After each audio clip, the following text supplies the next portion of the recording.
Hi. Hi. How goes it? Goes well. How are you? I'm all right. No kid today. He's in school. So, anyway, welcome to Track Girl Summer. I'm Natasha Hastings. This is my co host, Kori Carter, and we're here bringing the culture to track and field. Track girl summer. Track girl summer. Follow me, Natasha Hastings, on all the things. I wrote it down today so that I don't mess it up: Twitter, IG, Facebook, and YouTube. Follow Kori, the Kori Monster, on all the things: Twitter, IG, and YouTube. Follow Track Girl Summer. You should be logged in from Track Girl Summer right now. Share, like, subscribe, but also follow us on Twitter, follow us on Instagram. We are streaming every Monday, Wednesday, Friday with the shenanigans, with your favorite athletes, with the tea, all the things. We have an amazing guest today that I'm super excited about. Um, and lastly, check out trygirlsummer.com. Kori's rocking her trucker hat today. We got trucker hats and t-shirts on sale. Get into it, get into it. All right, that's all. I did my housekeeping. Time to give a fit check. As you guys can see, I've got my Track girl summer trucker hat on, and this little bomber jacket is, I forget what the brand is, but it is a black owned designer. But it's a little hot, so I'm gonna take my jacket off today. A little reveal. I was about to say this was so planned. My shirt. I Oh Lord. this is I'm not. Best friend. Um, Me and my dog. Just out here. All right. So, Mom. I'm still rocking this wig. 400 Meter Diva lashes, and today I'm rocking a new lip, my second fave lippy from the line Americano. But I'm giving like soccer mom kind of sort of sexiness, a little bare midriff, What AYSO game are you going with a little croppy toppy on? I aim to be the inappropriate mom that's like still hot and like, hey, Liam, that's your mom? That's my goal. And I'm wearing some mom shoes. These are Under Armour. I don't know what they call. These are old, but yeah, mom vibes today. All right, so let's get into it. I'm excited. I'm excited. This is gonna be a fun one for a number of reasons, but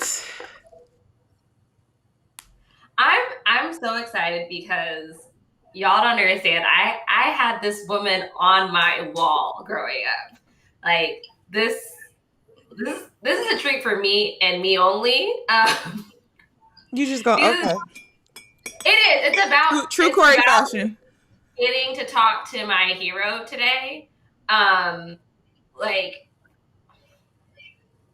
let me get into it before I start Yeah, fangirling. you're gonna start crying at the beginning of the show instead of at the end, or both. We're gonna I'm here for it. I we're think crying is healthy. It's but beautiful. after this is Express your the emotions. Come on, Corey. You're wasting we time.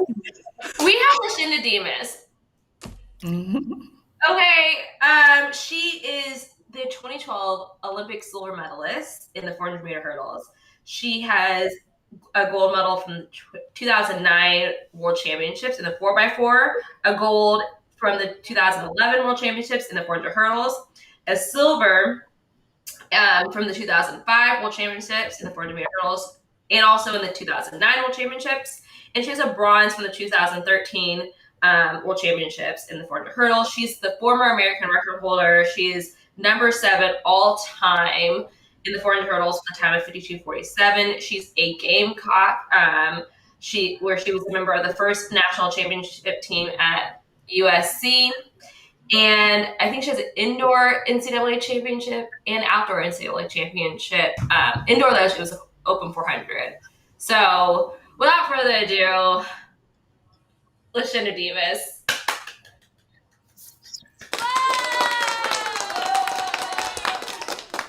Gamecocks in the Hey y'all. building. Yes, yes. Welcome, welcome. Thank you for joining us. Yeah, I'm happy to be here, How are you? being a mama. And first of all, the intro, a mom attire, soccer mom. I haven't seen any soccer mom. That's what I'm trying to say. No, no. I made it respectable. Okay, I can cover myself up, but no. Okay, Okay, a modern day soccer mom, modern day. We'll say that. okay, okay, okay.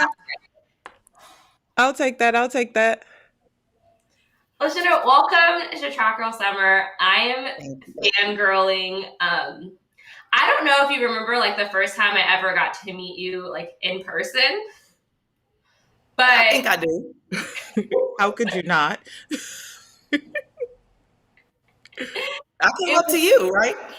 no, I came up to Oh, you. It was in.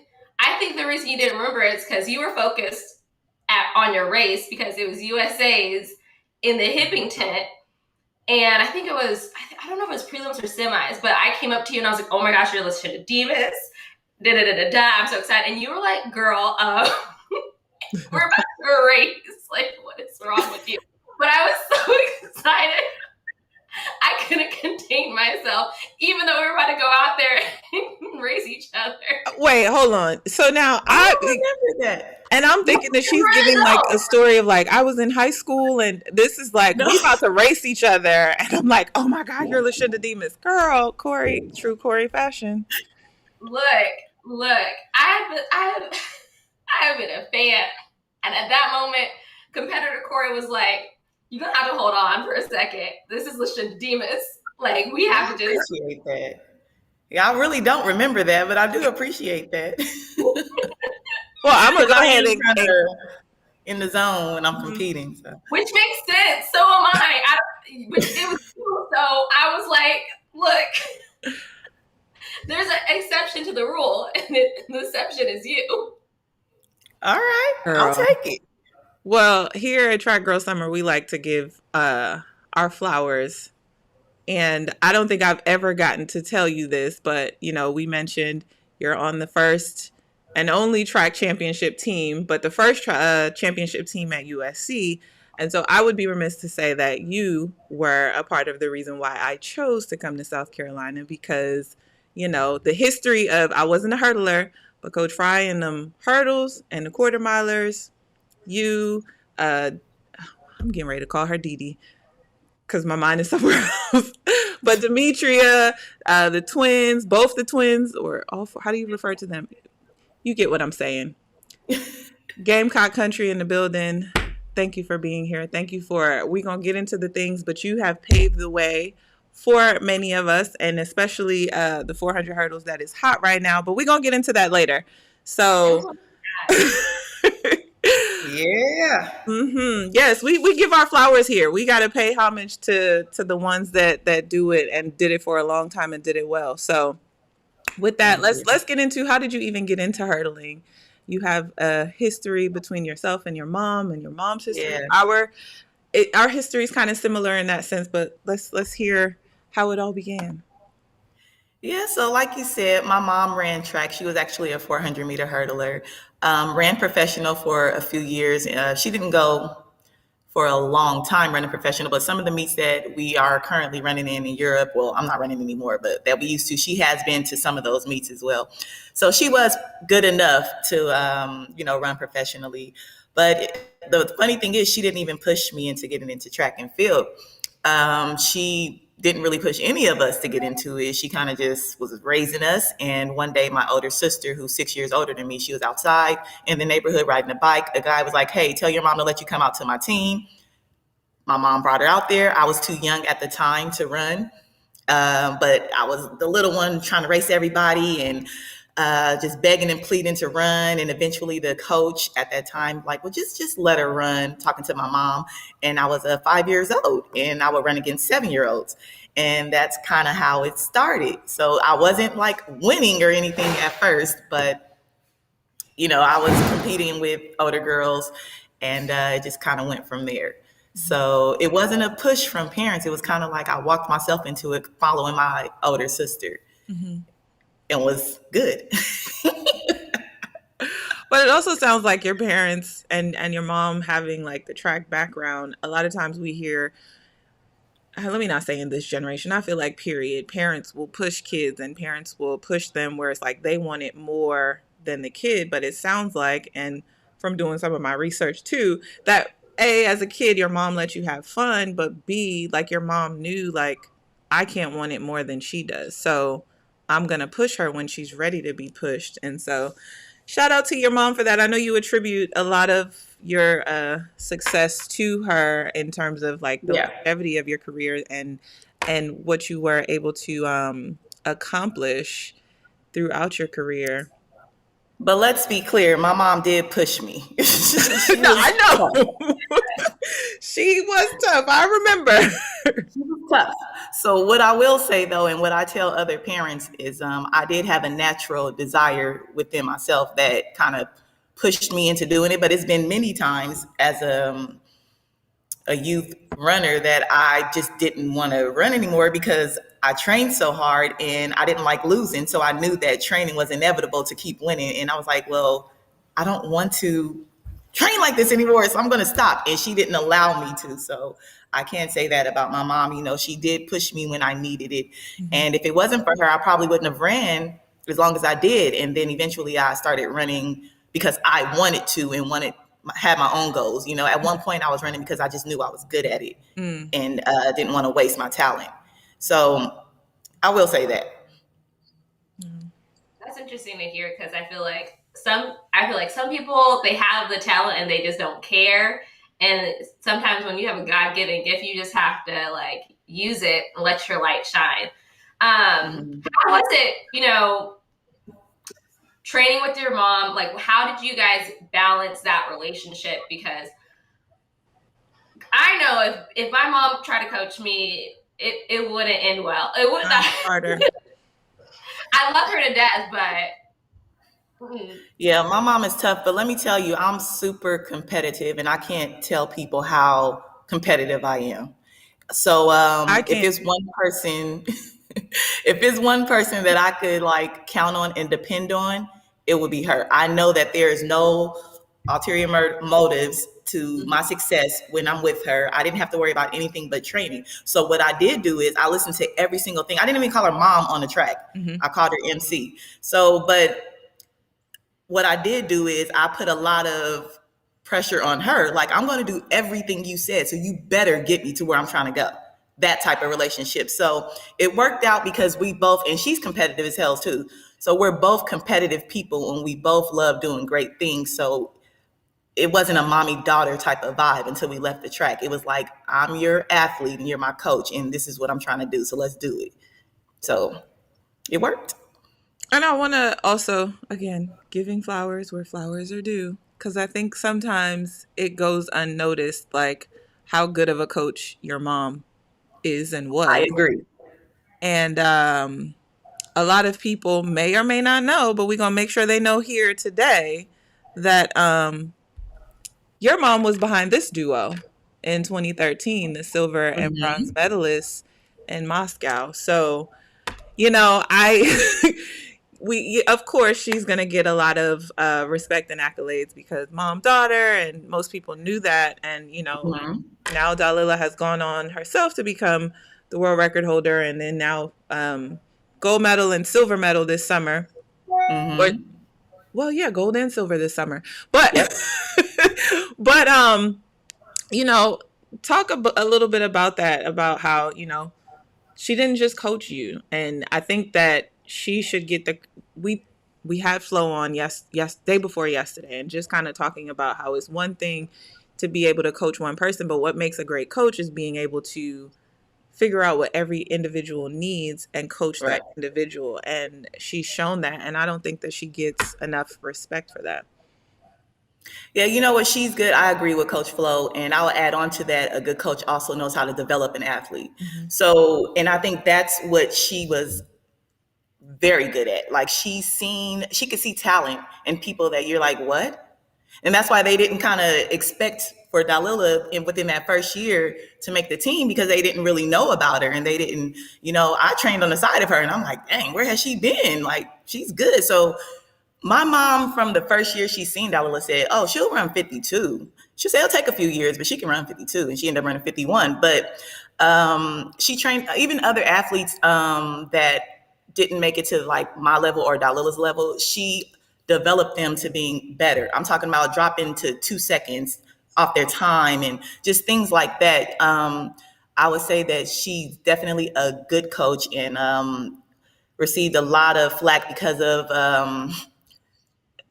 people hearing that we train hard, which we did, but she get the results that she's looking for. So yeah, so it was cool training with Dalila. I already knew that she was really good, and I embraced anyone that wanted to come train with me because I thought I was the best. And if I wasn't the best, why would I turn someone away? So I never was scared to train with anyone. Natural confidence. Oh, wait, I That's couldn't real get to No, I it mean, fast enough. so no, yeah, I never was afraid of training with anyone. The only thing that I would kind of like have a little fear about is them thinking that my mother would give me special treatment, which is understandable. But she's not like that at all. She's just a coach, you know. So of course she wants me to do well, but she'll never hold back from another athlete for them to be successful. And that's the only thing that I kind of was like, I don't know if you want to train someone in my event because they're going to always look at you like you're going to just hold me up, you know, higher than the other athletes. So that's the only thing. But yeah, training with Dalila was cool. She was always good, trained hard. I don't know. So I'm not surprised of You her took the question success. out of I'm my not mouth. surprised. You took the question out of my mouth because I literally was going to ask, are you surprised? But also, again, going back to giving you your flowers, I think you truly are someone who's laid the foundation for where the 400 hurdles is right now. I mean, former American record holder. I can say that. Okay. I'm sorry. Go ahead, Corey. It's still she's still a peacock. All right, fine. We're over here fighting over the guests. I'm sorry because you're like Everybody love a good girl fight, you know. for a fact. And you know what happens, Lashinda? We've had a lot of 400 hurdlers on, and I always get left out because it's like, Corey. But now today, I'm like, nope, I'm about to list all the stats. You got it, Corey. I'm back off. You're right. No, well, I'm just saying from personal experience, like Lashinda is someone that I look up to. She is the shoulders that I stand on, and I just really appreciate her. Like, you don't know how hard in high school I was trying to go to get your record. I didn't get it, but I was trying. Like, you inspired me every step of the way. So I just want to thank you for that. And talking about your mom, and you said like a great coach is able to develop athletes. I think that's so true because it's easy to make a great athlete, you know, especially one that is driven. You give them some good workouts, they're probably going to do great. I think a real testament is like to take someone who is a little rough around the edges and may not be an amazing athlete, but make a good athlete great, you know? And I think that's a real testament to, you know, a real coach because talent's going to shine through regardless. Exactly. Now, you said you got some flack because people heard that I heard that your mom's workouts were notorious. They were. It wasn't playing. Can you give some insight onto like how you train? Because I feel like I'm gonna put it out there. The 400 hurdles is one of the hardest events on the track, and there's no way to get around it. You have to work, and I feel like some people think it is easy to go out there and run 51. I know they were killing themselves at practice every day. I feel like you could give some insight into the way these girls are working out and the way you were working with your mom. Yeah, so it's funny because yeah, the workouts were hard, but that's to be expected. And even my mom is not a hater, so I would even some days train with Alicia Montano, the 800 runner, because at one time she was coming out to the track, and we'll see each other. And my mom's like, "What do you have today?" And she's like, "I have what would she do? Like 25 200s." 30 seconds rest in between. Then she's jogging her rest. And my mom's like, yeah, you guys go hop in with her. And I'm like, what the fuck? What was the pace of that 200? I didn't know. Like, Alicia at that time, it was 30 to like 32. That's not 30 seconds rest, hit it again. And listen, I can hang with Alicia for like 3 sets. That 4th set is going down. It's going down. But I would do it. But so that's like, for instance, that's something. And you know, it's one thing to say okay, I'll give you another workout. We'll have like 4 800s, right? And it's not like just run an 800. It's like, no, she wants you to run under 220. And, I had but she's not just giving stuff so you can just run and feel tired. It's like it was a point to every workout. So if she's saying you have 10 300s and she wants you to run them in 45 seconds, I'm just throwing some numbers out there. That means like she's like, okay, this is your fatigue pace. This is a pace that I need you coming around the last 200 of your 400 hurdles. So I want you to hit all of these at that time for 10 of them. So it's never just go run. It's like a reason of, why we do something. And when you're a hurdler, a 400 hurdler, you have to train your body to be able to run fatigue. So a lot of our training emulated that feeling a majority of the time. So the training was very hard. And a lot of people that came there and trained couldn't do it. It took them months just to be able to get through the workout properly and with the time she wanted. And then I can guarantee you this, anyone that has came and trained with my mom and I has never worked that hard before or after. I'll guarantee you that. And I'll leave it there. And if they have, it's because they're saying, this is what we did over there. Mm-hmm. And I know if I can do that, I'm the shit. So I'll say that. Oh, Lashinda, I love it. I listen, the energy. But I also remember having a conversation with you. I wish I could remember where we were. We were at a world championship. I remember that much. I can picture the dining hall that we were in. And we were sitting at dinner and we were talking about what I call the kitchen table talk, but you take it very seriously, educating on anti-doping. And we were talking about doping in the sport. And I'll never forget, you turned to me and you looked me dead in the face and you said, I know that I'm going out there competing against dirty people, but what I know is that I can train even harder and I will train even harder to beat those people. So I've watched some of those workouts that you're talking about where I'm like, woo-wee, I don't know if I can make it through.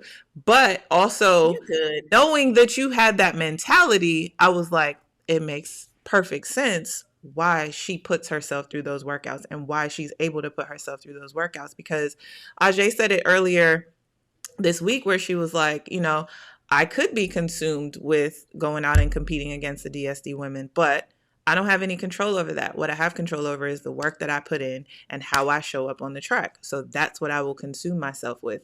And I was like, man, that sounds like what Lashinda Demus told me in that dining hall. I don't remember what year it was. I don't either, but all I know is I used to say, but I'm you still said winning. So they got some bad stuff. Yeah. And to that point, though, we're still waiting on that upgrade to come through, right? So yeah. At this point, it's so like, it's good for the resume, but the feeling is you can't get that back, right? Yeah. I'm still amazed in like your work ethic because you're so right when you say you have to get used to just running in fatigue. Like you have to be a psychopath to do the 400 hurdles. Like you have to be in love with pain because you live in pain. That's your comfort zone. And to hear your work, I love the grind. Everyone's like, some people don't like the pain because I love just to go around the track a bunch of times, but I'm sitting here like 4 800s. Yeah. But you know what? I was talking to some high school kids last week, or at my high school, actually, Long Beach Wilson. And I'm like, I love the 400 hurdles because it took my mind off of the pain. I was too busy counting steps and worrying about falling over a hurdle where the pain came second. Right. So it always seemed easier to me to run the 400 hurdles over the open 400 because my mind was kind of on the steps and the hurdling and the this and that. So I preferred it. I feel like 400 hurdlers were a different breed, but we're all the same breed because when you said that, I'm like, yep, I hate the open 4. If they were like, Kori, you have to go run the 4, you cannot hurdle more. I'm like, well, this is my last day doing track and field. Thank you so much. It's been a pleasure. I don't know why it always goes off. But for someone that hates the open 4 to be NCAA champ in the open 4, I don't hate it. Okay. Kori said that. You're right. My bad. I respect it. It's What still was hard. I just feel like it's just a little harder to establish like a strategy in the 400. And the hurdlers, we have it's easier because we have barriers every what, like 30 or so meters It's that can you so could much. track your race. Yeah. That's how I look at it. that So that was my next question because I wanted to ask you your strategy when it came to the 400 hurdles. I remember racing you once and you blew past me in the first. I was like, oh gosh, she's gone. You Uh, never even look like you're going over hurdles too. Like you also just look yeah, like you're just running. Like Because you did 100 hurdles in high school as well, right? yeah, I feel 300 like, hurdles. yeah. But So so I did have a strategy, and I guess our goal, my mom and I's goal, was to run one race and perfect it. So every single first hurdle was exactly the same. I think I would do like 23 steps to the first hurdle, and then I'll go 15 all the way to 9, switch at 9, and 16 to 10. But it got to a point where that was the steps were too short, and I was getting faster and running up on the hurdles. So we started to work on kind of what you see Dalila and Sydney doing now, but I ended up getting injured, so I never could do it because I know I could run exactly how they're running. I had it in me. I stayed injured at the end of my career. But so yeah, the thing is to try to run as comfortable as you can, as fast as you can, without altering your steps, if that makes sense. So if I felt like I was slowing down my speed, that means I need to cut back on some of my steps. So we kind of worked through it like that. And so I had one strategy for probably 8 years. And I started trying to work on changing that strategy, and then the injuries came.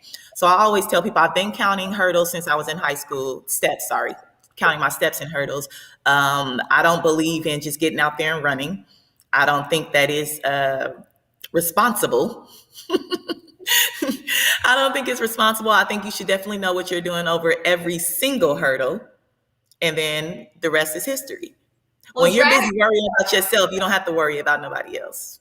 hold on. drag, Wait. Give me a second. Lights is up. yeah, I didn't start counting until college, and even then it was Hey, you just gotta. It's a practice. You got to do it. At yeah. least you're doing it. And you're right. When I think the other thing is you brought up how like when your speed comes up as you start training, going faster, and you're like it doesn't take that much energy for that to get that stride length because the speed's there. Sometimes you're like, I got to go back to the drawing board because my stride pattern's changing. Yep. For me, I have to be in really good shape because I don't have the height that you guys have. So I'm like, I need to be in the best shape of my life. Yeah, but you know it's. But the thing is, and you know, also the thing is, like, one of the main things I did was learning how to hurdle with my other leg. I didn't learn how to hurdle with my alternate leg until I was a professional athlete. I've never done it. College either. Never. I learned as a professional athlete with my mom. That just wasn't a focus before that. And she's like, oh, no. So I was doing workouts where I'm just hurdling on my alternate leg, doing 100 hurdles over my alternate. I mean, it was a lot of stuff. We did a lot of technical work too. That's why you were so perfect with your steps. Because if you messed up and you were ready to go with alternate leg, okay, Yeah. things are making sense to me now. You talked about, you said you stayed injured. So in 2012, you tore your hamstring. Very bad, almost off the Almost bone. off the bone, yeah. How did you do it? How did you come back? Like, because you came back and basically, You know, and got gold. Let's be honest. Let's call a spade a spade. let's be honest. We're here to be honest, tell the truth. You know, I've always had back issues since I was in high school, and I think it became so bad where I was trying to get like shots for the pain in my back, and I would wake up some mornings where I just couldn't move out the bed because the pain was like really bad. I think that was like the reason that my hamstring, I just kept straining it, and that tear. I think that's the reason why it happened. But I was at practice. I was doing like a time trial 200. Was fast, felt good. My training up to that point was really good. And coming off the curve, I transitioned, trying to swing off the curve, and I went up in the air and went down. Start screaming, and I was like, "This is bad." I said, "This is bad." Um, I went to the doctor in Germany. I seen him often. I think the first time I seen him was in 2009. I strained my hamstring, and an agent told me like, yeah, he works on hamstrings and this, that, and the other. And actually, his claim to fame, let him tell you, is working with people with lower back issues. Which he told me, this is your problem. This is why you keep getting injured. But he told me when I went there, you need 6 weeks off. And he said, I'm not even playing with you. It's so funny. He said, Lashinda, Lashinda, Lashinda. This is not good. It's not good. And I was like, what is wrong? He said, you have to take 6 weeks off. If you don't, your career's over. I was like, what? I said, I can't take 6 weeks off. I think this was, I don't know how many months before trials, Olympic trials. I want to say maybe 2 to 3 months before the trials. I took the 6 weeks off. He's like, I'm not even playing. Like, you can't do anything. It's that bad. I took the 6 weeks off, and I just came back slowly doing just long runs. I'll go on 30 to 45-minute runs. I would do 800 pace workouts. And I think it was just day by day. And I went to one track meet in California where I ran the 800, and I think I ran maybe a 207 or 206, one or the other. And I'm like, okay, well, I'm not in too bad of shape, but that's not hurdle shape. Just because you can do a good 800 doesn't mean that you'll hurdle well. And I was in pain even at trials. You know, I made it through. I only ran like 53.9. And I was like, I don't know how I'm going to be ready for these Olympic Games.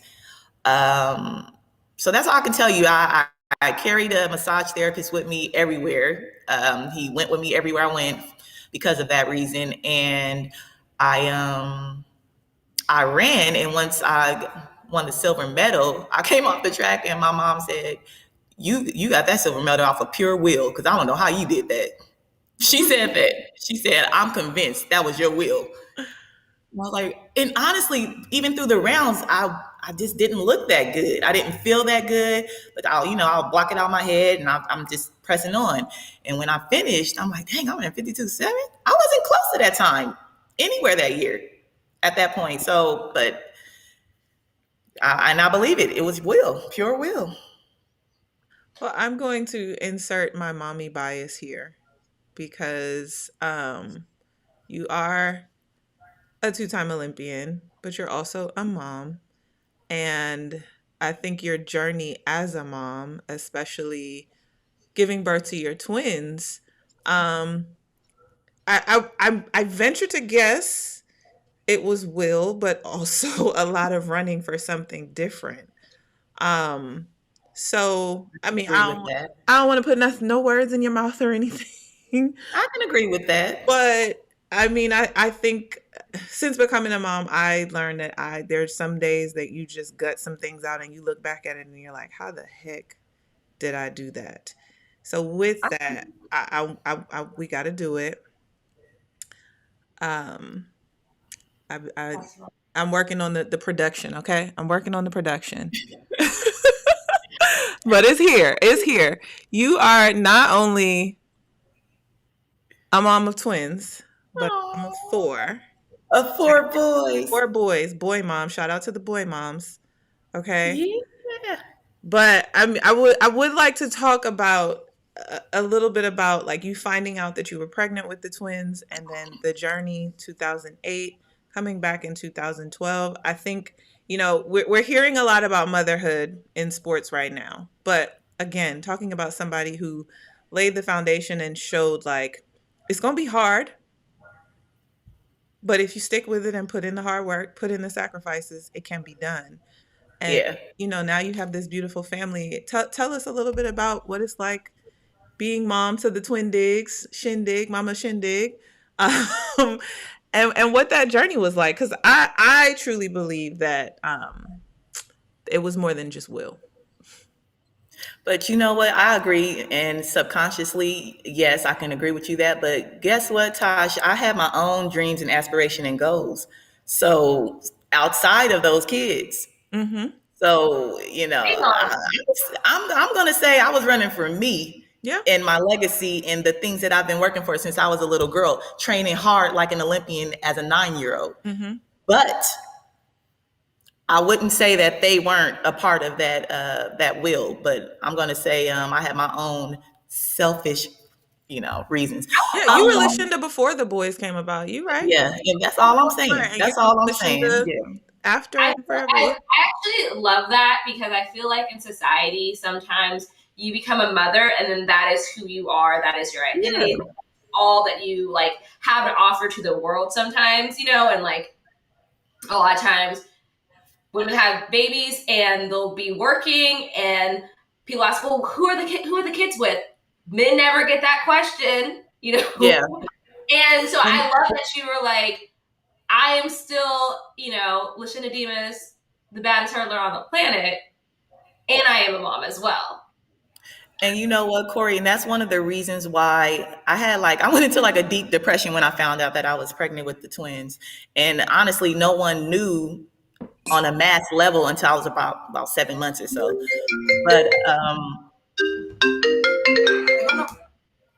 But for that reason, I assumed that my life was over because in my mind, a mom is a mom, and once you become a mom, you're nothing else. And I really thought that. So I was. It's hard. It's funny to explain and hard. I was depressed about being pregnant. Number one, because I wanted to pursue my career. Right when I found out I was pregnant, I was ranked number one in the world, and was up for renegotiation. So that was that.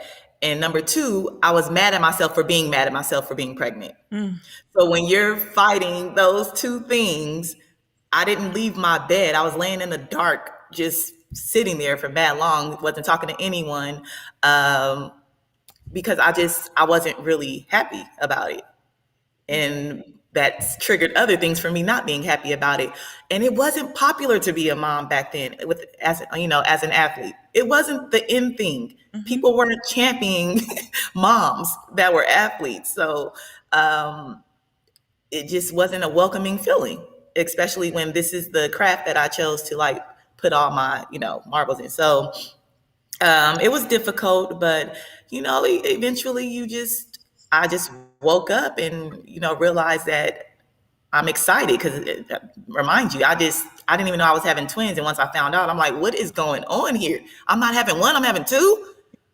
And they're like, yeah, aren't you happy? I'm like, yeah, I guess, but like two, like what?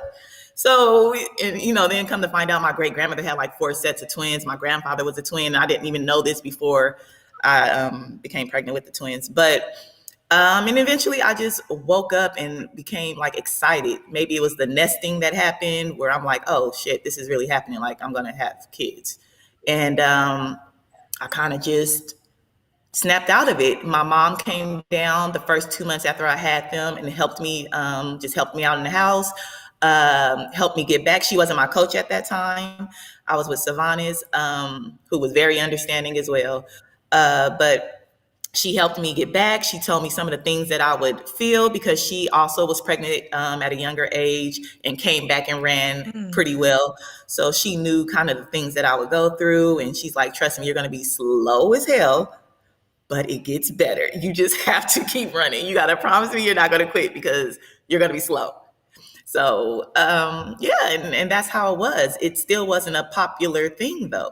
And even after proving myself I didn't make the team in 2008, but I still came back and ran under 54 seconds after having those, and I got fourth by like A hair.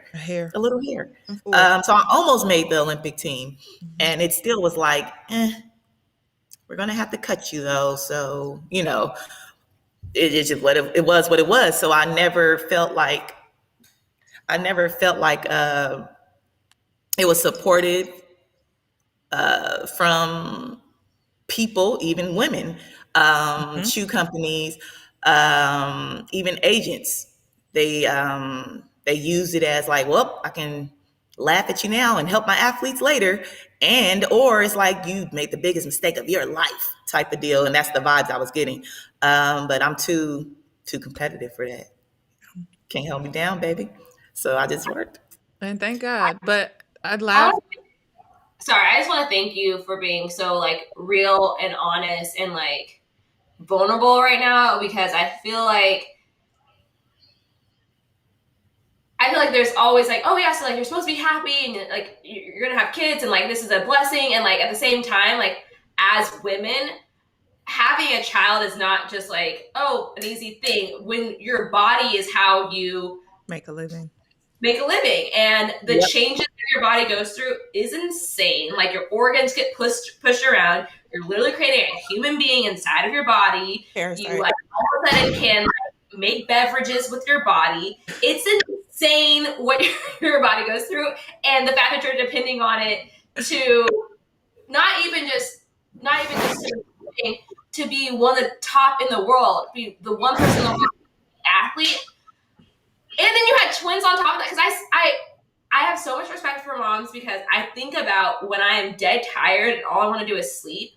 But I've done a lot of babysitting, and I've been woken up by my niece and nephew, and then the fact that I'm like, I can't go to sleep right now, and it's the off season, and I'm upset, and then think like y'all had to wake up, breastfeed this baby, and then be ready for weights in the morning, practice in the morning. I don't know how you guys do it, and then you did it double.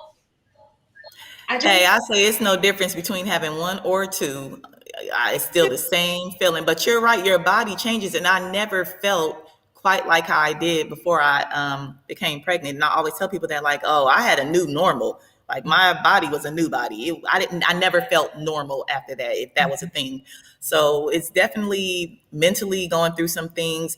I would say physically, it was easier for me to adapt. It was just the mental game that came with it that was like stressful, and you just didn't know. You don't know. You just don't know how you're going to respond to things. Like I didn't even know what depression was until I like woke up one day and was like, yeah, that wasn't normal. Like I couldn't even recall a few months before I realized something was going on. Mm-hmm. It was just like a space of nothingness that I just can't remember what was going on at that time. But yeah, it's different. It's different. Like And I said, it wasn't popular then. no, and I want to say that I appreciate your vulnerability with that because, obviously, me becoming a mom, I guess over 10 years later, and the everything that you named, like being depressed, being mad at yourself for being mad at yourself. Like I remember going to the dermatologist and I'm like, yeah, I came here for a chemical peel, but I'm pregnant. And they were all like, oh, congratulations. And I was like, yeah, okay. Because everything that you said, but from the standpoint of not feeling like you're going to get supported by your sponsors, being the feeling of like, oh, you're not taking your career serious, you're making the worst decision of your life, and Yep. all of those things that no one really realizes. And I remember being in South Carolina and seeing you come out. Now y'all know Lashinda is tiny, okay, but Lashinda pregnant with them twins. Yeah, it Okay, was horrible. that belly was out there. But again, it's like after having my son, I realized there's so much that no one tells you Hmm. about. And so like to see you, that's I'm really happy that you shared that, because to see you come back and accomplish all the things that you did after having to go through that inner turmoil that quite frankly when I was pregnant, and I realized that it's not just a sports thing, it's a woman thing. Like Hmm. we do this with our body, but no man has to make the choice between career and starting a family. You know what I mean? Right. No man has to face, are you taking your career seriously because you want to start a family? But you did it, and I like that you corrected me. You didn't forget that you had your own dreams and goals, and although things were different after, that didn't stop you. That I Mm-mm. wish somebody would have told me I was gonna pee myself though, because that part of the Have you seen what I've been posting though? Like on my Instagram page, like after my last two pregnancies, if I like jump rope, it's like a sprinkle here, a sprinkle. Like if I sneeze hard, a sprinkle, sprinkle, sprinkle. So I'm getting like a procedure. It's like 3 sessions to fix the incontinence. So oh, Okay, well, we gonna Oh, talk because I can't because stand it. I'm like, this is ridiculous. I can't even jog. Like, come on. I can't do Nobody. jumping jacks. Like, what is going on? but why aren't we talking about these things? We need more of that I, support. I think there's a conspiracy to not tell women everything that happens to you when you get pregnant because they don't want us to get freaked out about having babies. Like, I've been hearing things like my sister had to get all new shoes because her foot dropped when she was pregnant and her shoe size changed. Like, That happened and to I you. was Mine too. like, imagine if like your foot just changes on you. Like, all this stuff. And I did not know. I'm just like, this is insane. And I wanted to highlight someone commented, wait, they cut y'all contracts pay if you don't make teams. What if you had an off day? I'm trying to tell you, it is real out here in these streets. Like, They don't know. I don't care. And, especially I think at that time, I was one of the top paid hurdlers. I probably was. So it was like, oh, you're going to have to run for this money. You have to be top 3 in the world every year. Mm-hmm. Like it was some high standards that had to be met. Yeah. That type of pressure. And you're like, and I got to worry about making sure these kids are okay. But I gotta say, last thing on the mom thing, I do think that you did it all with grace. We would see the boys on the circuit with you, and you would tend to them as mommy. But when the gun went off, when it was time to go to warm up, like, I am Lashinda Demus, the baddest 400-meter hurdler here. This is who I am right now. So, shout out to you for doing it well, and congrats on the 2 new youngins, the four boys, the boy mom. Yeah. Oh, my boys have a page at the Mayrant Boys on Instagram. Everybody can follow them. I can't believe they're in high school. You have men. 9th graders going to football games and everything. I watch these kids grow from afar. I'm like, She has, though. It's funny. It's funny. Men. I have to. I'm watching the time. We have 10 more minutes, and I wanted to before. I wanted to talk about. Ask. I know. I'm like, because you don't understand. Like, little Kori is so happy right now. But we're talking to you, and I think a lot of athletes kind of at one point have to realize, like, oh, my body is not going to do what I want it to do for forever. And they have to learn how to, pivot, make that next step. And because, like I say all the time, track is a job. It's not a career unless you are, Usain Bolt, Allison Felix. You cannot retire off this money. Right. So I know that you are working to help athletes make that transition. Can you talk a little bit about that? Yeah, thank you, Kori. So, the transition was hard for me as well because number one, I wasn't prepared. I just assumed that things would kind of lay out how I wanted them to because for the most part in my track career, things kind of went how I thought they should. So I thought the same thing about transitioning out of track. I never thought that I would run forever, but I did have a plan and that completely went out the window. So the transition for me, which I still consider myself in that transition because I guess I'm officially retired maybe 5 to 6 years now. It has been very hard for me. So I've worked with different career coaches, life coaches, different organizations like Athletes So, whose goal is to help professional athletes transition. And I think that number one, a ton of us have all these sponsorships that we do amazing things for. And guess what? They should be there after the fact to do even more amazing things. I mean, if we're helping each other while we're competing, and I'm talking about company to athlete, why should that stop after we transition? So it's a couple of steps that I think some athletes should kind of recognize that they need prior to transitioning. And it's some things that I think you need to transition. So I'm working with a couple of people along with Athletes So to help within those steps. So I want to say if you were a professional athlete, Olympians that ran for shoe companies for probably 5+ years, please reach out to me at contact@elldemus.com. So that's contact@ELLEDEMUS.com because I would love to talk to you and talk about some things that might be able to help you move on. But a lot of things that I think athletes should recognizes you deal with identity crisis. When you come from being this person that is recognized for doing these great things, or you're used to hitting goals monthly, weekly, yearly, that changes when you come into corporate America. It's not the same feeling. You don't have a goal to hit. And if you do, it's just not on the same level. So number one, you're never going to feel what you felt competing. That's just gone. 40,000 people cheering, good job. Right. So you have to find, I guess, that language that carries you forward. So a lot of the time when I'm talking, say I'm in an interview for some corporate company, I often explain things as an athlete. So if they're asking me a question about how to get employees to do a certain goal, I'll say, okay, well, as being a team player and coming from a sport, I take time to observe the goals. I take time to build the team.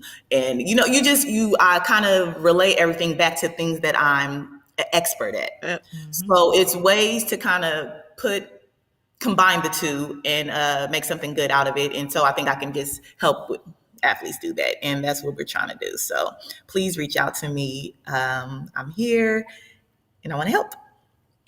I appreciate that you are helping athletes and being a resource for them. And I think you're right that a lot of athletes, we're an expert in like a certain thing, but those skills are very translatable.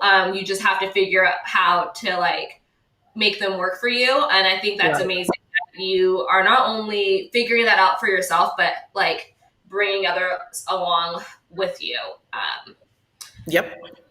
We have 5 minutes. One more thing, and never look at yourself, athletes, as just being an athlete. It's a lot of things that we have to do and learn in order to just promote our business. So you're more than just training day to day. You're dealing with press, you're dealing with media, you're dealing with corporate companies, you're managing things. You're doing a lot that I think goes unnoticed. So you're more than just competing and training. You have a lot to do. You guys doing this podcast, you're more than your athletic ability. So anyway, I just wanted to say that too. All the things she just dropped, I'm like, let me go correct my resume real quick. Straight up. You're right. You are right. We have 5 minutes. Look how I'm doing great on time today. And y'all, I'm gonna go ahead and just say it. Before we came on, Kori was the one that was like, "Hey, we got to go live because I'm over here trying to have sidebar conversations." We're 2 minutes late, and it's Natasha's fault. It is my fault today. But I would love to. Well, Natasha, if you have another question, let's get that in. If you guys have a question for Lashinda Demus, she's clearly a wealth of knowledge. I'm still just like not over. I just think we didn't talk about your mental toughness directly, but just hearing you talk about how you got through so many things, including those workouts, I'm just like, it's here. It's here. Like your mindset, your energy. I'm like, this is why I love this woman so much. Thank you. You don't even know. Don't even start. Like I said, I'm with you. Okay. Thank you, Kori. See, my first time of meeting you is you just won NCs. Wait, you won NCs, and I came up to you. I'm like, oh, congratulations! You were such a great talent. Da da da da. It was your first year coming to USA's, but I think you end up not competing that year. Yeah. 2013. Did you win NCs 13? Yeah, because were we in the hotel? That's what I remember meeting you. Yeah. Okay. Yes. Are you a coach now, Lashinda? The way you speak, people want to know if you are coaching. I coach at a private high school here in California. It's called Harvard Westlake. Okay. But I would like, it's part-time. So I would like to move on to higher coaching. But that's not the end all be all for me. I love to coach because I have a lot of knowledge. Like you said, we all do. But I have other things too going on. So yes, I am. Short answer, yes. So I was going to ask. How did Westlake get all these amazing coaches? Because they reach out. they reach out. They reach out to you like, hey. Yeah. So Okay. I like this question for you. Speaking of transitioning, how would you approach the NIL if you had access in college? what is the NIL? Now the kids in college, they can make money Oh, off okay. of their likeness. I Yeah. don't know what it stands for either, but it's something along those lines. Okay. If we're talking about that. So, yeah, it's interesting because I spoke to this with Coach Fry. It would have been a great situation for me in college. So some athletes are regional athletes, and this is how I would have approached it. My reach wouldn't have moved further than the SEC, I guess. So I think that I would have did well with small businesses in the region, and I wouldn't have went after major corporations. And I think I still would have got a big bag out of that. So I would have stayed regional. Listen, that was for the college kids. I took that for track girl summer. Okay, like okay, we need to be thinking regional, national, international. Come on. Because some people, your reach is your reach. You know what I mean? And with the event that I had, it wasn't a premier event. So in our South Carolina metropolitan community, I was a big hit then. You know, it's a ton of car dealerships that would have loved to work with me. A lot of restaurants like a Lizard Thicket type of deal that's only in South in Carolina. South I don't Carolina. know. So I would have went the small business regional route because those people knew me. She's so smart. Look, I'm like, I know how to pick a favorite. Like, give some more. Okay, yeah. You Oh, right. name, And image, that, and likeness. yeah, Okay, thank you, Charmaine. yeah. we are officially at an hour, so I'm gonna do our outro. Unfortunately, because we're I mean, unless Lashinda, my kids at school today. We can, unless Lashinda gotta go. I All do right, have to go, okay, sadly. all right. I tried. be respectful of Lashinda Demus' time. But I just, from the bottom of my heart, I just want to thank you for coming on our show. Like, this meant the world to me, and I feel like you dropped a lot of knowledge and a lot of inspiration today. Thank you so much for coming to Practical Summer, Lashinda Demus. This was amazing. And Thank you guys very much. you follow Lashinda Demus at L Demus. Follow the twins. Can you say the At the Mayrant Boys. at the Merit Boys? Yeah. We'll put that and the email that Lashinda said in the description box below. Yes. Follow Natasha at Natasha Hastings. Follow me at the Kori Monster. Make sure you follow Track Girl Summer on all the things and subscribe to the YouTube video. Share this video, and if it to inspire somebody, go to Track Girl Summer, get you a hat, get you a shirt, all the things. And thank your mom, because we just discussed how pregnancy was so hard, and I feel like y'all don't give your moms enough credit. So that being said, we'll see you guys next week. We're coming to you guys Monday, Wednesday, Friday, and remember, no matter what time of the year it is always a Track Girl Summer, baby. Baby. Thanks, Lashinda. Thanks, guys.